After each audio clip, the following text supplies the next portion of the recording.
dental school. How did you kind of find Newcastle? Because it's quite a interesting student city to kind of be in.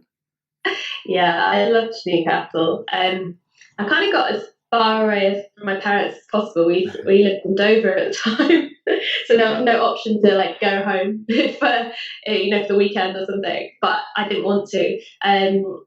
I loved being independent. I loved Newcastle, such a friendly city, small enough that you got to know it really well.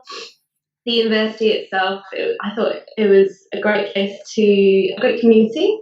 The way that events would run, we get to know each other. Like how we know Yeah. each other, like from social events, from mentoring schemes, that everyone would get together and you'd know people in other years to be able to help you. If you're struggling with a particular essay or you're Yeah. struggling with the clinical skill, I think that was really useful. Did you think the same?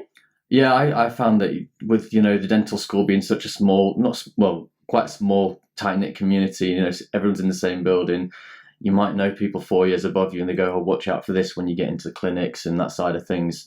And those are people you're still talking to now, and they're 4 years, 5 years ahead of you, going, "Do this course, do that course, don't bother with this one, do that one." And similarly with kind of clinicians who taught us, I still speak to a couple. And I'll send them cases and asking opinions. Chris O'Connor's a great one for that. He'll send you an essay back and a video of how to do something if you really need it. So yeah, thanks to him if he's watching. Newcastle was a great city to be in, certainly as a dental student. What's kind of your best memories from uni as it was in the dental school? So many. Every other Friday night at the Crown Bridge, that's always a good memory. Yeah. The events that were put on, like Hustings, that was my favourite event in Newcastle. So we're all getting together, voting for the next president, but watching the videos.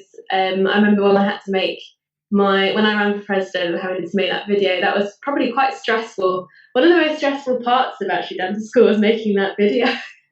Especially because I lost half the footage like 2 weeks after starting to film it. That video takes over the entire dental school for about 2 months.